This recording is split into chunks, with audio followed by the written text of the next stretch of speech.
जय श्री सीताराम मित्रों।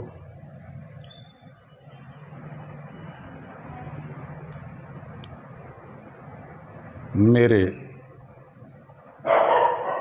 प्रिय सनातन बंधुओं,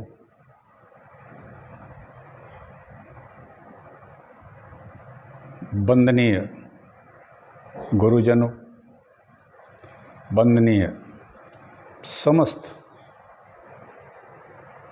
सनातन प्रेमियों, आप सभी को टीकमगढ़ मध्य प्रदेश से मैं डॉक्टर राजेंद्र मिश्रा प्रणाम करता हूँ। सभी लोग आनंद से होंगे, सुखी होंगे और सभी स्वस्थ रहने की कोशिश करें।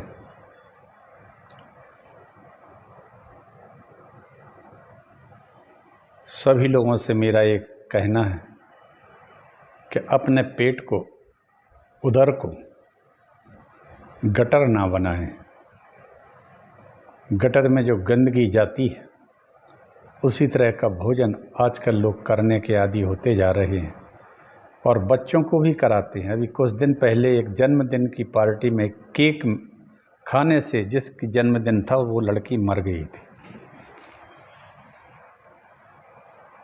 आप घर का बना हुआ खाएं, स्वस्थ रहें, स्वच्छ भोजन करें। चलिए, विष्णु पुराण अपने अंतिम स्थिति की ओर है। थोड़ा सा रह गया है, छठम अंश है।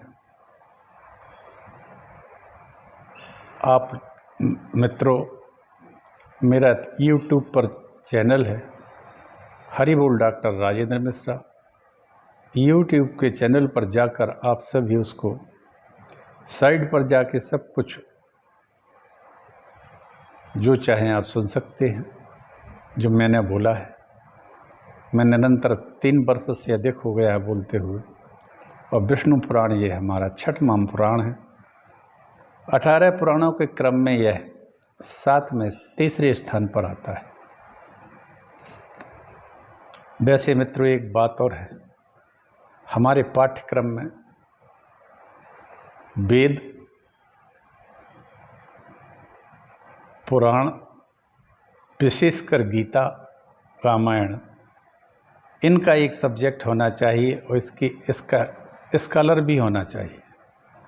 UPSC वगैरह में इसको मान्यता मिलना चाहिए। जब अन्य धर्मों के स्कॉलर्स को मान्यता मिली है तो इसको भी मिलना चाहिए। आप सब लोग अपने सांसदों से इस बात को उठाएं, संसद तक बात पहुंचे। लोकतंत्र है, जब तक कोई चिल्लाता नहीं है तब तक यहाँ किसी की बात सुनी नहीं जाती। चलिए, एक छोटा सा मंगलाचरण करते हैं और इसी के बाद हम पुराण की कथा कहते हैं। मित्रों, आप लोग सुनते हैं तो सब्सक्राइब करिए और जोड़िए भी, ताकि लोगों को सनातन के बारे में जानकारी हो सके। नमोस्तु रामाय सा लक्ष्मणाय देव्यै च तस्यै जनकात्मजायै। नमोस्तु रुद्रेन्द्रियमानिलेभ्यो नमोस्तु चंद्राग्निमरुद्गणेभ्यः। अखंडमंडलाकारं व्याप्तं येन चराचरं तत्पदं दर्शितं येन तस्मै श्रीगुरुवे नमः। वक्रतुंड महाकाय सूर्यकोटि समप्रभा निर्विघ्नं कुरु मे देव सर्वकार्येषु सर्वदा। भवानी शंकरो वंदे श्रद्धा विश्वासरूपिणौ।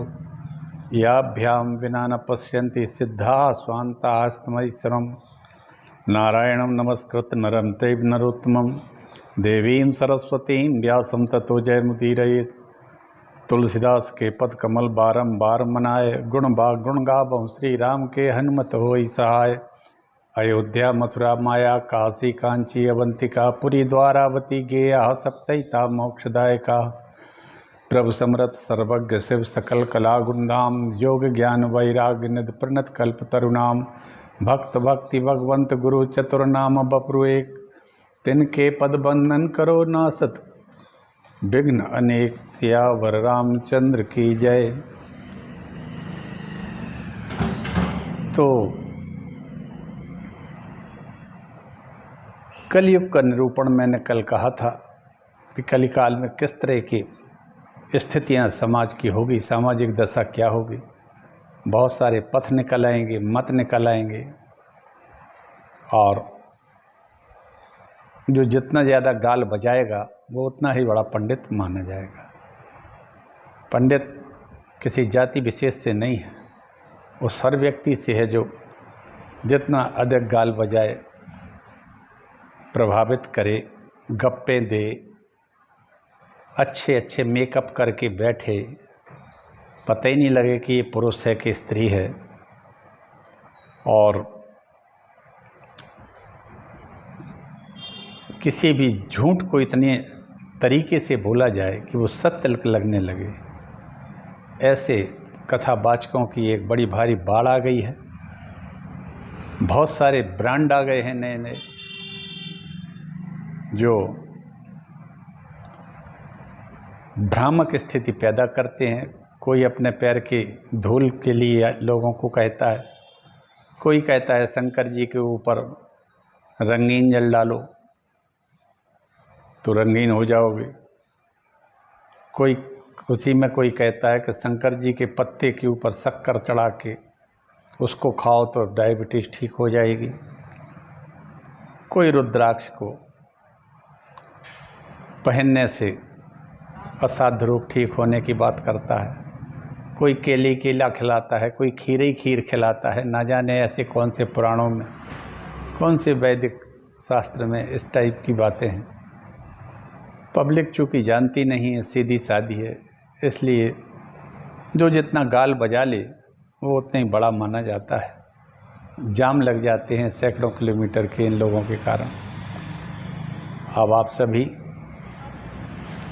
घर बैठिए, एक पैसा खर्च नहीं होना, एक मिनट का समय खर्च नहीं होना। आप अपने घर पे हमारे YouTube चैनल को खोलकर हरि बोल डॉक्टर राजेंद्र मिश्रा की साइट खोल लीजिए। आप आराम से पड़े पड़े घर पे ही सुनिए और आनंदित होइए और इसका लाभ भी उठाइए। चलिए, व्यास जी कहते हैं, पाराशर जी बोले कि महाभाग इस विषय में व्यास देव को ने जो कुछ कहा है वह मैं तुमसे अवगत करता हूँ। यह व्यास जी सभी पुराणों के लेखक माने जाते हैं, और मैं पाराशर जी व्यास जी के पिताजी थे। तो व्यास जी ने जो लिखा कलयुग के बारे में वही पाराशर जी मैत्रेय से बताते हैं। व्यासश्चाह महाबुद्धिर्दत्रैवहि वस्तुनि यच्छूयतां महाभाग तदतो मम तत्वतः। हे महाभाग, इस विषय में महामति व्यास ने जो कुछ कहा है मैं यथावत वर्णन करता हूँ। व्यास जी ने जो कहा वही वर्णन मैत्रेय जी से पाराशर जी करते हैं। एक बार मुनियों में परस्पर पुण्यों के विषय में वार्तालाप हुआ कि किस समय में थोड़ा सा पुण्य भी महान फल दे देता है। थोड़े से पुण्य से भी महान फल कभी कभी मिल जाते हैं, ऐसा होता है। और कौन उसका सुखपूर्वक अनुष्ठान कर सकते हैं। हे मैत्रेय, में समस्त मुनि श्रेष्ठ इस संदेह का निर्णय करने के लिए महामुनि व्यास जी के पास यह प्रश्न पूछने गए। बड़े भारी मुनि, काफी मुनि गए। वहां पहुंचे पर मुनिजनों ने मेरे पुत्र महाभाग व्यास को गंगा जी में आधा स्नान किए देखा। मतलब व्यास जी गंगा जी में खड़े थे उस समय कमर तक। महर्षिगण व्यास जी के स्नान कर चुकने की प्रतीक्षा में उस दिन नदी के तट पर वृक्षों के तले बैठे रहे। उस समय गंगा जी में डुबकी लगाए मेरे पुत्र व्यास ने जल से उठकर उन मुनिजनों के सुनते हुए कलयुग ही श्रेष्ठ है, शूद्र ही श्रेष्ठ है, यह वचन कहा। ऐसा कहकर उन्होंने फिर जल में गोता लगाया और फिर उठकर कहा, शूद्र तुम ही श्रेष्ठ हो, तुम ही धन्य हो। यह कर वे महामुनि फिर जल में मग्न हो गए।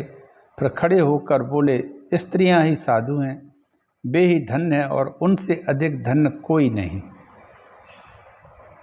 व्यास जी ने जल में खड़े होकर ही कह दिया। क्या क्या कह दिया? मनोअथ मग्नोअथ जानवी तोया दुथ्याया है सुतोमम शूद्रसाधु कलिसाधुरतेवं शृणुवतां वचः तेषां मुनीनां भूयश्मज्जित्सा नदी जले साधु साध्वती तोत्थाय शूद्र धन्यो असि चाब्रवीत। ये बड़े महत्व के श्लोक हैं। ये दूसरा अध्याय 6वां अंश है मित्रों। जब ये प्रश्न पूछ रहे थे तो व्यास जी गंगा स्नान कर रहे थे। उन्होंने वहीं से कह दिया कि सभी युगों में श्रेष्ठ है कलयुग और सबसे शूद्र ही श्रेष्ठ है। वाह क्या बात है!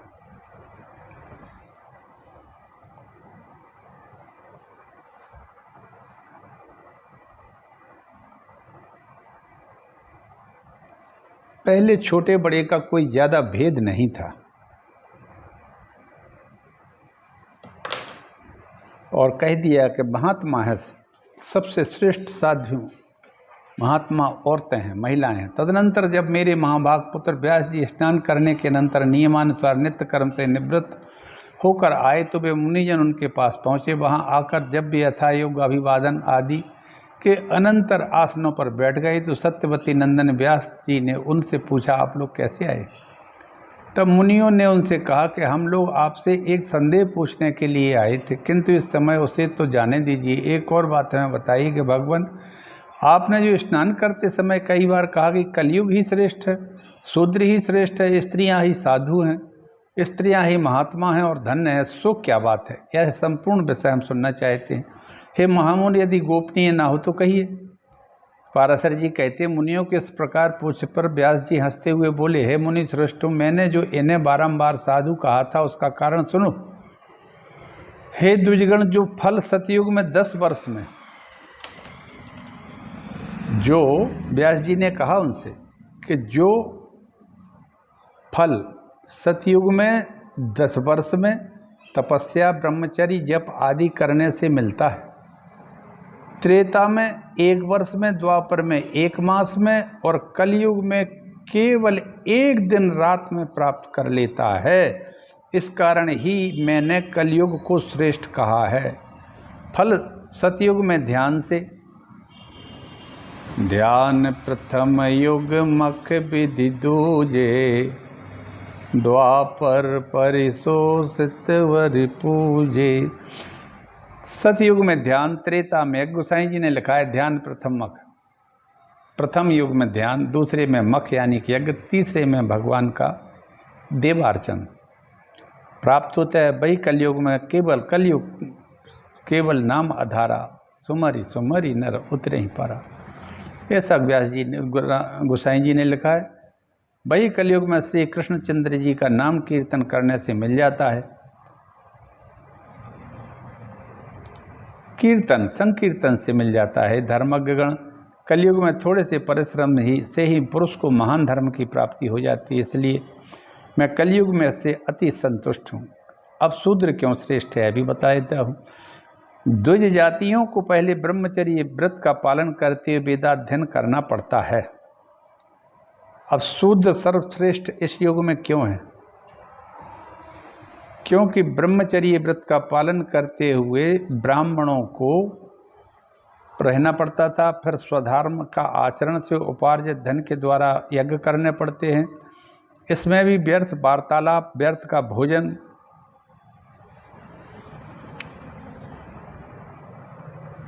और व्यर्थ यज्ञ उनके पतन के कारण होते हैं, इसलिए उन्हें सदा संयमी रहना आवश्यक है। सभी कामों में अनुचित विधि के विपरीत करने से उन्हें दोष लगता है।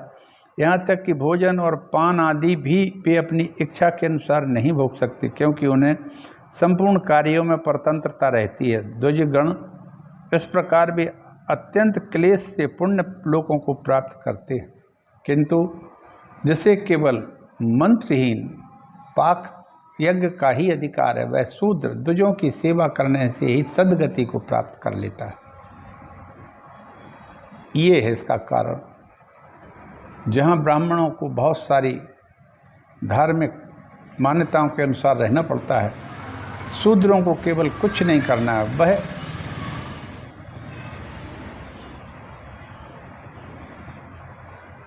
केवल ब्राह्मणों की सेवा करके वो सब प्राप्त कर लेता है, इसलिए वह अन्य जातियों की अपेक्षा धन्य है। मुनि शार्दूलो, शूद्र को भक्ष अभक्ष अथवा पेय अपेय का कोई नियम नहीं है। वाह! शूद्र को भक्ष अभक्ष और कुछ भी पी सकता है। भक्ष अभक्ष का मतलब है न्याय उपार्जित और अन्याय उपार्जित और मांस मदिरा और शाकाहार, ये सब कुछ शूद्रों के लिए फ्री है, करिए आप, लेकिन उन्हें इसका पाप नहीं लगता। अब स्त्रियों को इसलिए श्रेष्ठ कहा कि पुरुषों को अपने धर्म अनुकूल प्राप्त किए हुए धन से ही सर्वदा सुपात्र को दान और विधिपूर्वक करना चाहिए। इस द्रव्य के उपार्जन अथवा रक्षण से महान क्लेश होता है और उसको अनुचित कार्य में लगाने से भी मनुष्य का जो कष्ट भोगना पड़ता है वह मालूम ही है।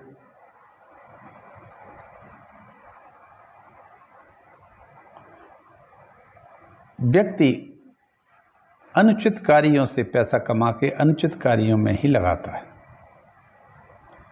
किंतु स्त्रियां नहीं हैं। स्त्रियां तो तन मन वचन से पति की सेवा करने से ही उनकी हितकारिणी बन जाती हैं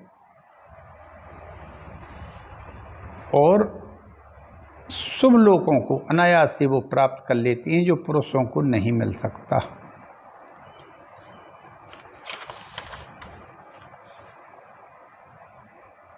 इसलिए मैंने तीसरी बार साधु, स्त्रियां साधु हैं, हे वे प्रगण, मैंने आप लोगों को यह साधुवाद का रहस्य कह दिया है। अब आप जिस लिए पधारे हैं वह इच्छानुसार पूछिए। तब ऋषियों ने कहा, महामुनि, हमें जो कुछ पूछना था उसका यथावत उत्तर आपने इसी प्रश्न में दे दिया है, इसलिए अब हमें और कुछ नहीं पूछना। पाराशर जी कहते हैं, व्यास जी ने विस्मय से खिले हुए नेत्रों वाले उन समागत तपस्वियों से हंसकर कहा, मैं दिव्य दृष्टि से आपके इस प्रश्न को जान गया था, इसलिए मैंने आप लोगों के प्रसंग से ही साधु साधु कहा।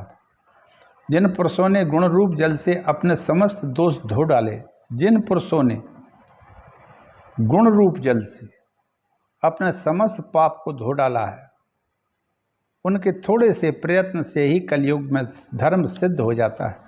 हे द्विज श्रेष्ठों, शूद्रों को द्विज सेवा परायण होने से तथा स्त्रियों को पति परायण होने से अनायास ही धर्म की सिद्धि हो जाती है। इसलिए मेरे विचार से ये तीनों धन्यतर हैं, क्योंकि सत्ययुग 3 युगों में दो जातियों को ही धर्म संपादन करने में क्लेश उठाना पड़ता था। हे धर्म ब्राह्मणों, धे धर्मज्ञ ब्राह्मणों, इस प्रकार आप लोगों का जो अभिप्राय है मैंने आपसे बिना पूछे ही कह दिया है, अब और क्या कहूँ।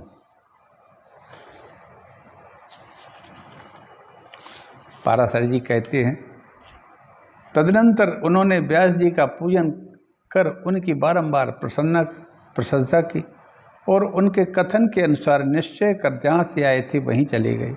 हे महाभाग मैत्रेय जी, आपसे भी मैंने रहस्य कह दिया है। इस अत्यंत दुष्ट कलयुग में यही एक महान गुण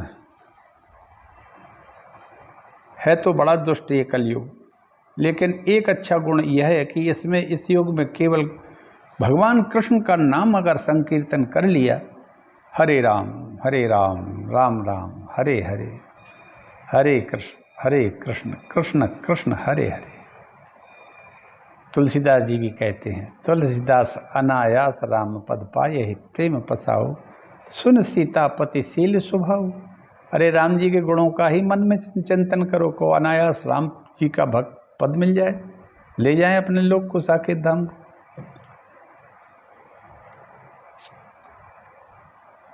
कलयुग दुष्टों का युग है, बहुत दुष्ट युग है, लेकिन इसमें एक महान गुण यही है कि केवल भगवान श्री कृष्ण का, श्री हरि का नाम संकीर्तन यदि कर लिया तो मनुष्य परम पद प्राप्त कर लेता है।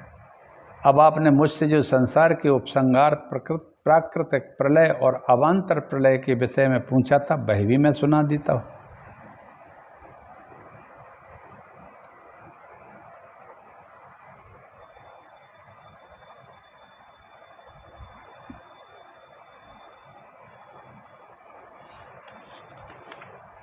अब मित्रों, कल मैं नैमित्तिक प्रलय के बारे में कहूँगा, निमेष काल मान इत्यादि क्या कहूँगा। आज सिर्फ बस इतने से ही मैं अपनी वाणी को विराम देता हूँ। आप सभी को आज ये कथा अच्छी लगी होगी। क्योंकि कलयुग के लिए एक महान युग बताया है व्यास जी ने। पाराशर जी मैत्रेय जी से कहते हैं कि कलयुग में बहुत कम प्रयास से सब कुछ पाया जा सकता है, जबकि वही अन्य युगों में कई गुनी मेहनत, परिश्रम और बहुत धर्मानुसार आचरण करने पर जो मिलता है वो कलयुग में भगवान श्री हरि के संकीर्तन मात्र से मिल जाता है। लेकिन संकीर्तन हृदय से होना चाहिए, न्यायोपार्जित धन होना चाहिए। शूद्र को महान कहा है इसलिए क्योंकि अन्य वर्ण के लोग उस धर्म का आचरण नहीं कर पाते हैं, और शूद्र तो सहज में ही केवल सेवा भाव से ही वो सब कुछ प्राप्त कर लेता है, जो बड़े बड़े तपस्वी तपस्या करके प्राप्त नहीं कर पाते। लेकिन अब शूद्र भी सेवा भाव उनमें नहीं रहा, वो भी अब सरकारी नौकरियों की तरफ भाग रहे हैं। क्योंकि इस गवर्नमेंट ने हमारे हिंदू समाज को आरक्षण के जहर में इस तरह से डुबो दिया है कि सब नकारा हो गए हैं, आलसी हो गए हैं, अकर्मण्य हो गए हैं, और सभी को अब केवल सर्विस चाहिए ताकि हम खूब आराम से रह सकें, हो सके तो भ्रष्टाचार खूब कर सकें। और इसने हमारे संपूर्ण सनातन समाज को शारीरिक और मानसिक दोनों रूपों से कमज़ोर कर दिया है और असंगठित भी कर दिया है। का भविष्य में ये महापाप इस देश को कहाँ ले जाएगा, भगवान ही बचाएं। यदि हमारे राजनेताओं को सद्बुद्धि आ गई तब तो ठीक है, नहीं तो एक बार देश पुनः परतंत्रता की ओर धीरे धीरे जा रहा है। अभी सरकारें अनुकूल हैं, संभवतः समस्या क्या कुछ हल निकले। भगवान श्री हरि आप सबकी रक्षा करें, देश की रक्षा करें। हमारे नौजवान अपना अपना कर्म करें, केवल नौकरी के सहारे ना भागें, ना कोचिंगों में अपना समय नष्ट करें, ना पैसे बर्बाद करें। इतनी नौकरी ना कहीं है ना कहीं मिलना है, और पहले तो ये थी ही नहीं। क्यों? कि बेरोजगारी ही नहीं थी, सब लोग अपना अपना काम करते थे। लोहे वाले लोहार करते थे, बढ़ई अपना काम करता, धोबी अपना काम करता था, सब काम उनके अपने अपने बंधे हुए थे, इसलिए वो तो और दूसरों को लगाए थे काम में। आज भी खुद उनके बच्चे केवल सरकारी नौकरी के चक्कर में भटक रहे हैं और कोटा जैसी कोचिंग वोचिंग में अपना समय और पैसा भी बर्बाद कर रहे हैं, और हर साल ना जाने कितने बच्चे इसी अवसाद में अपना जीवन लीला समाप्त कर देते हैं, फांसी लगा लेते हैं, कहीं कुछ करते हैं, कहीं कुछ करते हैं। ऐसा नहीं होना चाहिए। देश सर्वोपरि होना चाहिए, उसके बाद धर्म हो, राष्ट्र हमारा सबसे प्रथम होना चाहिए। बोले भारत माता की जय, वंदे मातरम। मित्रों, आप सब स्वस्थ रहें और मानसिक और शारीरिक रूप से भगवान आपको मजबूत करे और स्वयं भी मजबूत रहें और कर्मशील बने। इसी के साथ मैं अपनी वाणी को विराम देता हूँ। हर हर महादेव। जय श्री राम।